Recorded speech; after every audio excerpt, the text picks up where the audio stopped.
ho, ho, ho. Merry Christmas from me, Terry Stone, a.k.a. the Podfather. I don't know what you've been doing today, but I just thought I could spend Christmas Day at home with my family, but I'd much rather spend it with you guys. So I've actually come in specially for you today to do a Christmas special. I'm sure there's the King's Speech, but this is going to be much better. I hope you've all had a great day. I hope you haven't drunk too much or ate too much or had too many sweets. But I just want to say from the bottom of my heart, thank you all so much for watching me drabble on and say, right, you know, we've had over 1 million people actually watch these videos. And I've got to say a big special thank you to our sponsors from season 1, Custom & Case Solicitors, Stargaze Entertainment, Sure Pure, and Tom Smith, Dream Mentoring. So without your support, guys, we'd have never done this podcast. I want to say a big thank you to Kimura Performance, to Ben Weller, to Felicity, to Rob, to the whole gang. You know, we've all been working so hard on this. And so moving on to the Christmas special, we've got some special things in store for you today. And, you know, we've had some lovely comments. We've had some sensible comments, and we've had some silly comments, and we've had some rude and some very naughty comments. So we just thought, who better to put all you haters straight than the man, the myth, the legend, Mr. Tony Tucker, the Maniac.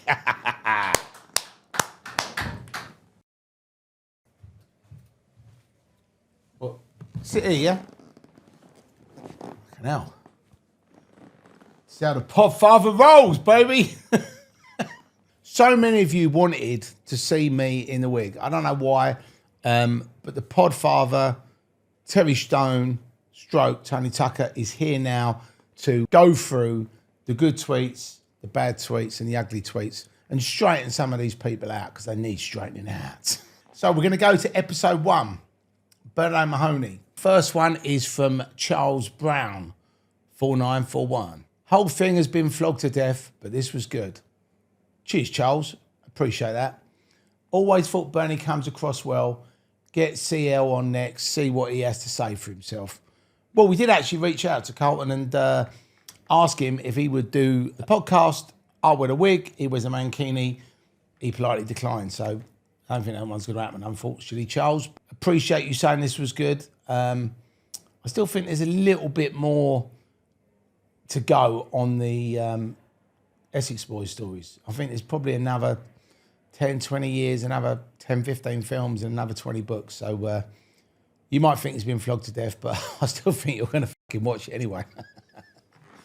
So, Thomas O'Neill, Bernard was a no one, really. Right place, right time era, and he has made a life from kind of knowing 3 thugs. Fair play, I suppose. He does tell a good story. He does tell a good story. But you saying that, you know, he made his life from knowing 3 thugs. I'm one of those thugs. I'm a fucking maniac. But no, I appreciate your comment, Thomas. Bernard definitely wasn't a no one. You know, he did work on a door, and he has done a lot of the things that he says he's done. He has been out of jail as well. So he has done other things other than just knowing 3 thugs. So JMC 6327 says, never understood how so much interest and even a movie franchise have come from these 3 jobs.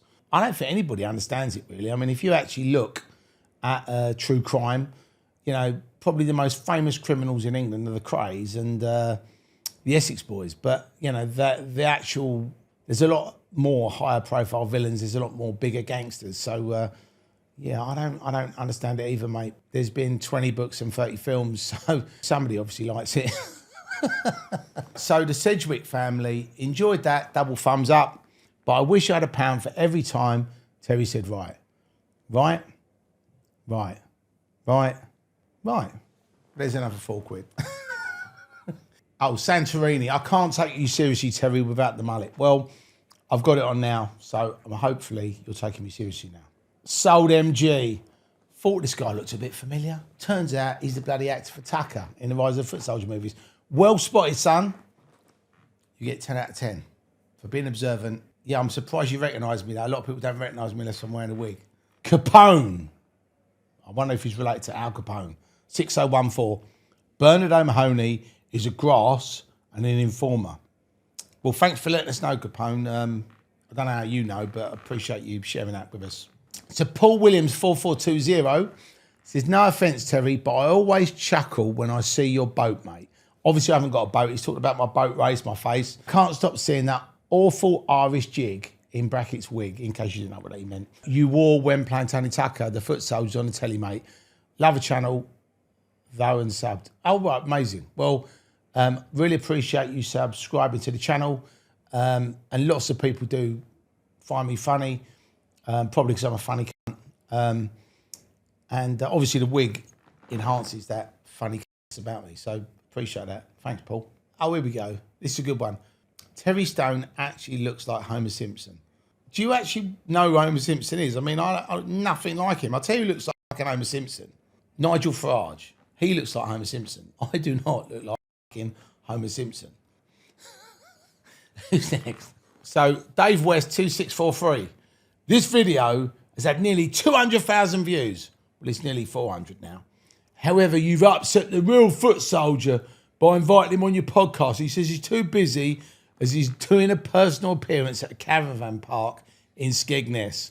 Ever the business brain. So I think what you mean by that, Dave, is I think you're talking about Carlton Leach. Yeah, I mean, these caravan parks in Skegness are obviously a lot more important than this podcast. So I fully respect Carlton's choice for, doing that rather than coming on the podcast, because he only does proper podcasts. Oh, here we go. Gary Griffin 3647. Honey Monster lost his syrup. That is true. I only normally grow this up when I'm playing the part, but yeah, I normally have my hair shaved off just because lots of people say I look like Homer Simpson, and a lot of women actually find Homer Simpson quite attractive. Brian Vester says, very strange seeing Terry without the bad wig. Well, Brian Vester, Merry Christmas, son.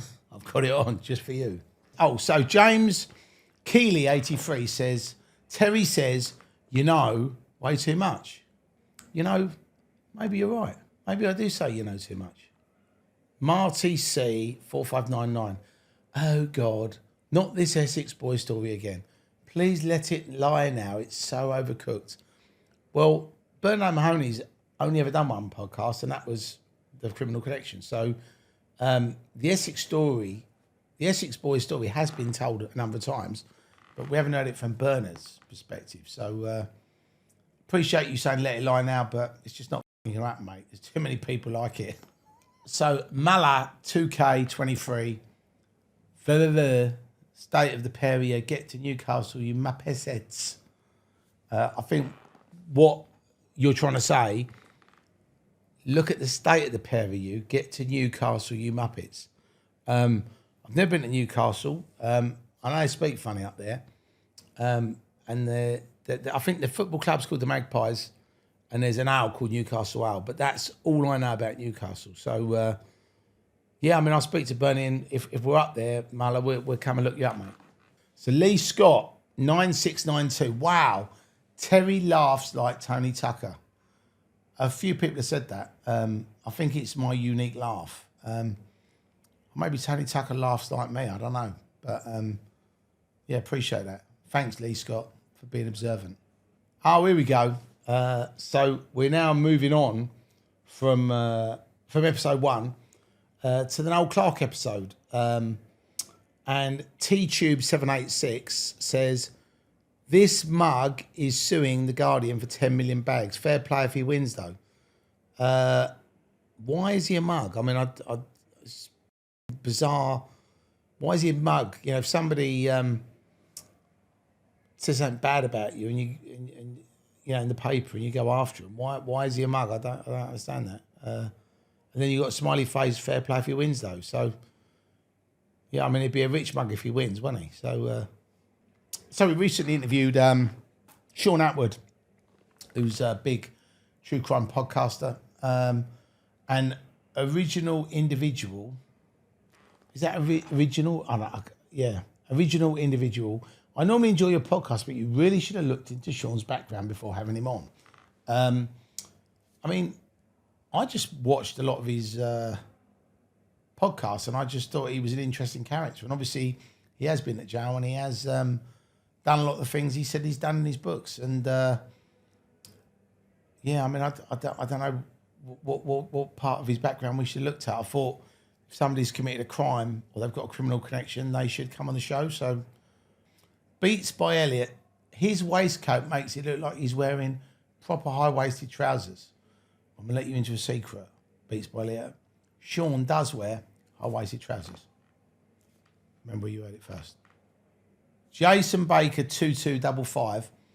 I did like this podcast, but getting his melt on has destroyed it. Here's a Muppet. Okay. I'm kind of, you've like my Christmas up now, because I thought the podcast was going really well, but now that melt, as you called him, has destroyed it. I don't know what we're going to do. Days of Darkness UK. Brilliant, but please stop beeping out the naughty words. It's not real life to hear beeps when people speak. That is true.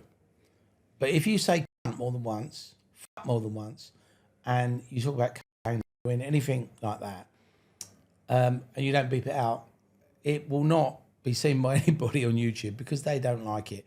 If you want to hear people saying cunt regularly, if you want to hear people saying fuck regularly, you can go on to the Apple or Spotify Criminal Connection podcast, and you can actually listen to all the stuff on there. So, Tigo Bitties 69, a very bold interview with some very bold questions. Now, I'm not sure if you think you're like a stand-up comedian, or you're trying to make a career in being funny, a funny cunt on YouTube, but we're obviously both bald. So I think you could say that when Sean and Terry did the interview, we were boldly going where other podcasters tried to tread. Oh, here we go. Folkestone Blues. Lord, the interviewer was so bloody annoying. There is an art to listening. So do you think I should just not say anything? I should just sit here and just go, It'd be f***ing boring, wouldn't it? I'm actually quite happy. You've actually made my Christmas that I'm annoying you. I actually thrive off the shit, so thanks for letting us know. So LRS 763, absolute waffler. I don't know if you're talking about me or the guest, but I mean, that's what you do on podcasts now. You just waffle. We've moved forward a little bit to episode 6, Lee Chapman. D8456. People have milked the absolute life out of these murders. Well, Lee Chapman hasn't. Lee Chapman's never done a podcast in his life. And the interview was actually about Lee Chapman, believe it or not. CPO 0001, with all the people that say they should have been in the Range Rover, they'd have had to hire a limo to drive down the lane. That is true, but the limo would have definitely got stuck in the mud. So, but Lee was actually he was actually going to be there that night. So he was probably one of the people. And if you'd have listened to it properly, he didn't say he was going to be in the Range Rover. He was going to be following the Range Rover. Slight difference. Jason Quirk, when he said he was a chippy and you showed chips in a fire, who's doing the editing? That cracked me up. Ha ha ha. Well, I'm going to let you into a secret. This was actually put in the episode deliberately to make sure, A, you were paying attention, and B, whether anybody called us out on it. And the thing is, it worked, right? There's more people talking about a chippy isn't a chip in a fat fryer, it's a carpenter. I mean, we called it Chipgate. But there is a guy called Ben Weller who came up with the idea of Chipgate, and he was the one who put it in there because he thought it was funny. So, yeah, I think if you want to blame someone, blame Ben. But we did actually put it in there to make sure he was all awake. And I'm glad that you all spotted it, because if nobody had said anything, we'd have been worried. We'd have been thinking, these people ain't watching the show. Mr. Adam Massacre. It's crazy seeing Terry without the Tucker syrup. Ha ha ha. Well, I'm putting it back on for you, baby. Another little Christmas present for you. So, Retzel Midlands 2303. Great podcast. You two look like the Mitchell brothers. Now, I don't know who's Phil and who's Grant, but I definitely don't want to be Phil. So, yeah, I'm definitely more Grant, I think. So Paul Stewart, 1430, says lots of people have become obsessed with them. Yeah, Stone and Fairbrass. What's next? Rise of the High School prequel. Do you know something? That is a good idea. I actually said the other day we should do a Rise of the Foot Soldier musical where we just walk around in leotards singing, you fans, you fans, I've opened you up, you mug, and all that. And it's just basically us swearing but singing and then doing people on a stage. I'm going to kick your head in, you can. So that's a good idea. We then we had a really good guest on, John Cooper, KC, and Pad 3233. I feel sorry for John's missus and kids. Can you imagine every time they say something, he'd cross-examine them? I mean, you definitely wouldn't want to fucking argue with him, would you? I mean, you'd be there for fucking weeks. And, you know, he's so fucking smart that you'd be sort of lost for words, you know. And I think I would actually put a bet on that John has never lost an argument. Mark T, 5703, Tony Tucker without hair turned into a commercial Slick Willy. I mean, I don't even know what to say to this. I mean, you know, it's sort of like, how can I be a commercial Slick Willy? I mean, the fact that you've actually come on the podcast and gone on the comments and made this comment just show. I mean, you're a bit of a Willy, aren't you, mate? Really, not a commercial Slick Willy like me, but you're just a fucking Willy. Mark Fowler, 6253. I wonder if this is the guy from EastEnders. Great podcast apart from all the stuttering. It's really annoying, but. That's from Mark Fowler. Now, the only Mark Fowler I know is in EastEnders. So if I was you, mate, I'd go back to your fruit and veg stall in Walford Square and shut the fuck up. Flaming tasty. Pro tip. When you're going on a bit of work, leave your phone at home. Thank me later. Thanks for that. Appreciate it. I'm sure all of their viewers and listeners that are criminally minded will take that advice. So I appreciate you sharing that amazing nugget with us, Flaming Tasty. Thank you. So El Peepo, can't wait till the new Rise of the Foot Soldier comes out. Tony Tucker versus Michael Myers, The Last Halloween. Now that is a movie that I'd like to be in and I'd like to watch. And I reckon, I'll put money on it now, Tony Tucker will do Michael Myers. He'll take that stupid fucking mask off, shove it up his arse, throw him through a window and open him up like a tin of baked beans. Rory Jones 6040.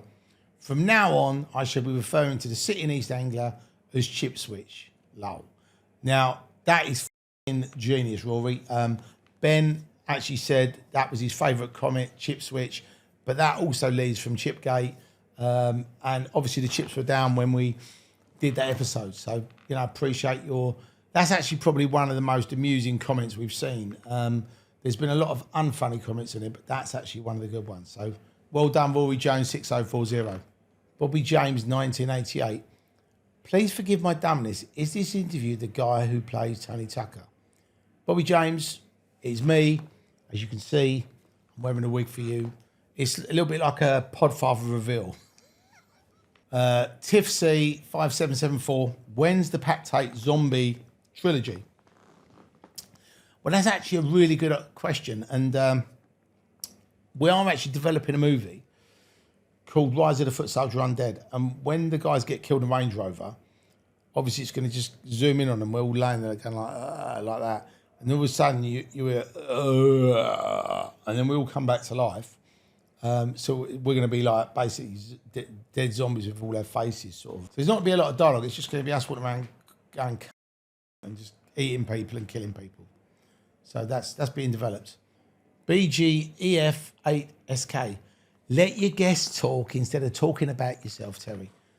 I like fucking talking about myself. And you know what I also like doing? Laughing at my own jokes because I'm a funny man. So, Bobby Boucher's mum was right, said boom bye bye.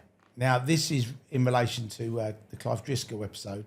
A lot of people didn't know, but the DCI was very close to a lot of these sort of reggae and rap stars. So he knew the lyrics to a lot of those songs. And I've got to say, he's definitely the coolest granddad that I know. So Cash3547 says, tell I'm not a fan of yours due to the fact that your podcast seems to target cut-out wannabes. Nobody on this podcast is a cut-out cardboard wannabe, right? It's called The Criminal Connection. And if you don't like it, don't watch it. Merry Christmas. So now we've got all the muggy comments put to bed. I just wanted to recap on season 1. And I just wanted to say thank you all so much for watching and listening to the Criminal Connection podcast on YouTube, Spotify and Apple. We've had over 1 million views on our YouTube channel, and we've had over 100,000 downloads on Apple and Spotify. So for us, you know, we love what we do. We love sharing it with you, so please spread the word. So now I'm going to share my favourite moments from season 1, starting with episode 1. I think the reason why episode 1 was so special was obviously it was the beginning of the podcast, and Bernard O'Mahony has never done a podcast before. So to get him on, to talk about Raquel's, to talk about Carlton Leach, to talk about the Essex boys, to talk about his life on the doors, going to jail, being in South Africa. I mean, it was a real insight into Bernard's life and putting a lot of the things to bed. And what was nice for me was, I've known Bernie for probably 14 years now. I don't know him that well, but I've known him well enough to, work on 2 films with him, Bonded by Blood and obviously Rise of the Foot Soldier Origins. And, I've always found him to be a decent guy. And, what was nice about after he did the podcast was lots of the comments were, now we've listened to Bernie, we're actually, coming around to, there's no smoke without fire, as they say. So, so that was a good way to kick off the Criminal Connection podcast. And moving on to episode 2, we had the Mafia Princess, Marissa Masico. And for me, it was sort of like crazy because I heard about her story. And when someone says, Marissa's mother was an au pair in Blackpool and she went to Italy and she ended up marrying a mob boss and then having Marissa, then who became the Mafia Princess of the 'Ndrangheta crime family. It was such a crazy story. We had to get her on. And when she came on, some of the stuff that she told us and some of the sort of surreal moments really did make me go, wow, if you haven't watched that episode, you must watch it because her stories are unbelievable. The people that she was banged up inside with, the stuff that her and her dad were doing, all the scrapes she got in. She's already had a book released and an Amazon TV series made about her life. So, I think one of my favourite moments from Marissa's podcast was when she was talking about her dad. And he was on the run, obviously, from the authorities. And there was helicopters, there was, armed police running around. Her dad just sat in an Italian restaurant eating a pizza, the craziness of these people's lives and the way they just go about their everyday lives while all this madness is going on. It's crazy to say the very least. I highly recommend, if you haven't seen it, watching that episode. So moving on to episode 3 with the one and only Vas Blackwood, who was a star of one of my top 10 gangster films of all time, Lock, Stock and Two Smoking Barrels. Obviously grew up on the Lenny Henry show, so having Vas on, talking about his role in Lock, Stock and Two Smoking Barrels and talking about how he made it as an actor. I mean, he's got so many great stories. So if you're a Vas Blackwood fan or a Lock, Stock and Two Smoking Barrels fan, make sure you check out episode 3 because that was one of my favourite episodes. Moving on to episode 4, we had the star of the Rise of the Foot Soldier Marbella, Rise of the Foot Soldier Vengeance, joining us on the podcast sofa. Emily Wyatt. I mean, I've always been friends with Emily since we first met on Foot Soldier Marbella, and she was great fun. I think you could call her one of the lads. And she just absolutely nails that part of Charlotte every time. And it was really good to share some of the behind-the-scenes Foot Soldier stories with you all. We obviously talked about Moongate, where I was mooning at her through a cold window. Obviously not in real life in the movie. If you're a Foot Soldier fan, you must check out episode 4 with Emily Wyatt. So moving on to episode 5. I interviewed Noel Clarke. I've known Noel for a number of years. Obviously, he's had a bit of a tough time the last few years where these allegations came out about, different things that he's supposed to have done. So I did make an inappropriate joke in that episode where I said to Noel, I've known you for a long time, Noel, and you never sent me a dick pic. And he did sort of look and roll his eyes and go, oh, God. But, you know, I think with these things, sometimes you have to make a joke about him because, you know, he's had an absolute tough time. And he does actually talk about a lot of the things he's been through, a lot of things he's been put through.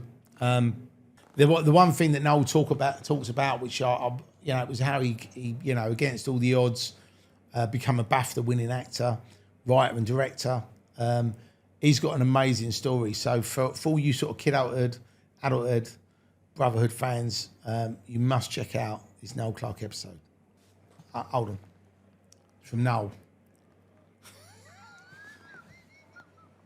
So moving on to episode 6, and Mr. Lee Chapman, he came on the podcast, and again, he'd never done a podcast before, and you know, we had a long chat before he come on, and he said, I've not really done one of these before, but my son said to me, Dad, you should go on Terry Stone's podcast. He's just started this new podcast. So thanks so much to his son for encouraging him to do this, and I know this sounds really sort of dark for a sort of Christmas Day special, but unfortunately Lee's son passed away recently, and I spoke to him, and he said, you know, he said I can't believe he's gone. You know, he said, I've got, you know, this Christmas without my son. But you know, his son was the one who said to come on this podcast, so I want to send thanks to his son for getting your dad on the podcast, and I'm just sharing my love and prayers for you and the family, Lee, for Christmas, because it must be really tough for you, mate. And then moving on to something a little bit more positive, we had Detective Chief Inspector Clive Driscoll, who solved the Stephen Lawrence murders, among many other serious crimes. Clive was a legend.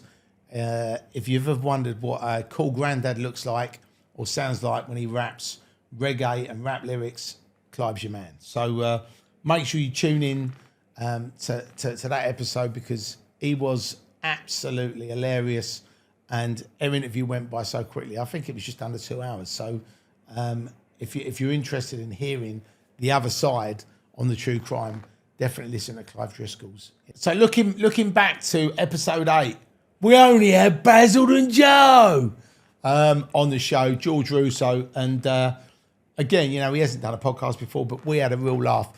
And I didn't actually realise that his family were all criminals, and that he was related to the bare knuckle fighter, doorman and enforcer Lenny McLean, who also was an actor. He was in a TV series called The Knock, and he was also in Lock, Stock and Two Smoking Barrels. I think he played Barry the Baptist, and one of the things he did was beat somebody to death with a dildo. So if you haven't seen that, definitely worth watching. So moving on to episode 9, we had the crazy, unhinged actress, Charlotte Kirk.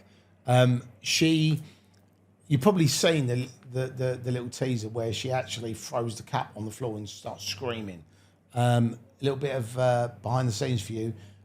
There was actually coffee in that cup, and it went all up the wall, and there was a big chunk. I think one of when the mug broke a little bit, the porcelain mug went into the wall, so they had to get a plaster and decorator out to refurbish the podcast studio after Charlotte's interview. But she was a great guest, and she had some interesting stories on Hollywood, on the Me Too stuff, and also about her career, and she's been in some great movies. So if you haven't seen the Charlotte Kirk episode, make sure you check it out. So on episode 10, we had a leading King's Counsel. He was called the Professor of Crime, John Cooper, and when I looked at his CV, I mean, it goes on for miles and miles. You just keep scrolling. He has defended every wrong-un you can imagine. And he's also defended the families of the Manchester bombings. He's done so many huge cases. £1 billion, drugs trafficking. So one thing that I didn't know about John Cooper when he came on the podcast was he was one of the major figures behind the banning of the fox hunting. And it was actually quite funny because when he was trying to become a King's Counsel, well, it was a Queen's Counsel then, before Her Majesty passed. But he said that, you know, because he was advocating for a ban on fox hunting. He did feel like that he was being slowed down by the establishment, but he still managed to get there. He still got his silk, and you know, we had a really great chat, and some of his stories were unbelievable. And the fact that he's actually written some TV shows, and his great granddad was one of the Peaky Blinders. He was a bare knuckle fighter. So John Cooper, what a guest, what a great episode. So if you've not seen it yet, make sure you go back and have a look at that, because I think you'll be very, very interested in what John's got to say. So moving on to episode 11, we had Sean Atwood, who is he's been doing podcasts, I think, since 2006. So he's a veteran of the podcasting scene. But his background was selling ecstasy tablets in Arizona, which got him a lengthy jail sentence. He met some crazy people when he was in Arizona and when he was in jail. And he's obviously written books. He's done sit-downs with mob bosses, with gangsters, with serial killers.